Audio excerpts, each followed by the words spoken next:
Agora, pessoal, eu quero falar um pouquinho dessa terça-feira, dia 7 de outubro, e vocês se lembram, dia 7 de outubro, 2 anos atrás, acontecia o ataque, a invasão do grupo terrorista Hamas em território israelense, que fez com que essa guerra recomeçasse e chegasse à situação que nós acompanhamos hoje. Inclusive, nós contamos para vocês que no começo dessa semana havia ali meio que uma negociação que está acontecendo no Egito entre integrantes do grupo terrorista Hamas e também das autoridades israelenses, mediada pelo Catar e por outros países, para que os ataques acabassem, para que houvesse um cessar-fogo. Só que neste 7 de outubro, Israel conduziu novos ataques no território de Gaza. Vamos entender, então, o que está acontecendo e por que diante de um suposto diálogo, a situação ainda continua bastante conflitante? Fala para a gente, Luca Bassani, bem-vindo.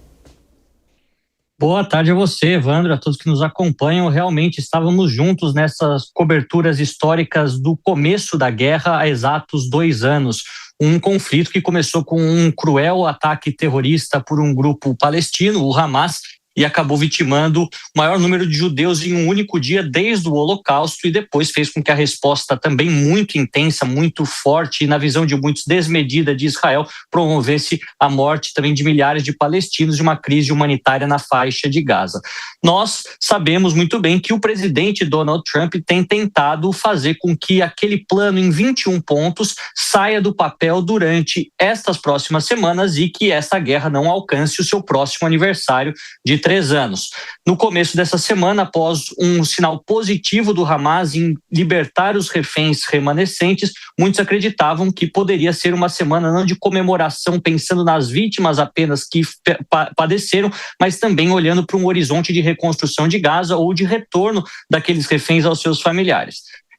Ao contrário do que muitos esperavam, não temos essas boas notícias para dar no dia de hoje. Afinal, as negociações que acontecem em Sharm el-Sheikh, no Egito, não evoluíram de acordo com aquilo que foi divulgado pelos mediadores. Ainda há um caminho longo, segundo os catares, para se alcançar qualquer tipo de concretização, e os ataques israelenses continuam em diversas partes do enclave palestino, sejam com os seus tanques que estão já dentro da cidade de Gaza, mais próximo possível do último bastião do Hamas, sejam com novos bombardeios vitimando pessoas, ou seja, a desesperança ela é crescente, apesar de muitos acreditarem que estamos mais próximos do que nunca de concluir essa guerra após a pressão de Donald Trump sobre os dois beligerantes, inclusive dizendo que não vai aceitar o Hamas em hipótese alguma administrando a faixa de Gaza a posteriori. São algumas informações para a gente ficar de olho nos próximos capítulos, esperando sempre que este próximo aniversário não alcance e que a guerra possa ser concluída, os reféns libertos e a faixa de Gaza reconstruída para dar dignidade ao povo palestino. Vamos falar sobre essa situação acontecendo em Gaza neste 7 de outubro, 2 anos depois do conflito recomeçar, porque é um conflito que já dura muito tempo, mas que teve uma intensificação nos 2 anos após a invasão do grupo terrorista Hamas no território israelense com o sequestro dos cidadãos israelenses e que depois também levou às operações agora que são questionadas no caso das atitudes tomadas pelo primeiro-ministro Benjamin Netanyahu, que são questionadas pela comunidade internacional por conta da letalidade que essas operações provocaram também no território de Gaza. E nestes 2 anos, com meio que um acordo em andamento, se tem um novo ataque. É difícil acreditar, então, em uma solução ou que se chegaria a um acordo, né, Fábio Piper? Enquanto o atual governo de Israel permanecer no cargo, esse acordo é uma utopia, né? A faixa de Gaza é o maior campo de concentração do mundo. Nesses últimos 2 anos foram exterminados 3% dos palestinos que lá habitam, né? Habitavam, no caso, né? Quase 70 mil pessoas. Esse conflito de 1948 para cá, ele matou muita gente, não começou 2 anos atrás. Claro. É claro, né? Enfim, 2 anos atrás ocorreu aquele hediondo ataque, é verdade. Mas a carnificina vem de muito longe. E nesses últimos 2 anos, 3% dos palestinos que habitavam esse campo de concentração morreram. Alan Gani.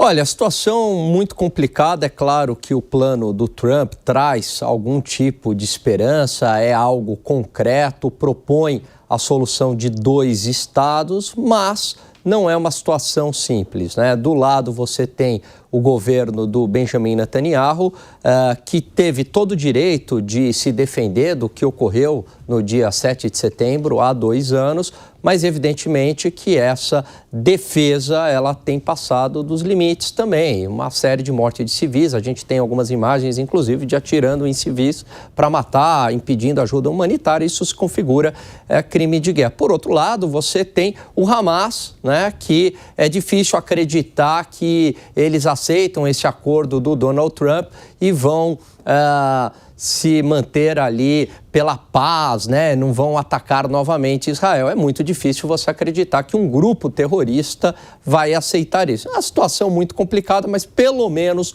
Donald Trump deu um primeiro passo e ofereceu algo de concreto para chegarem a um acordo.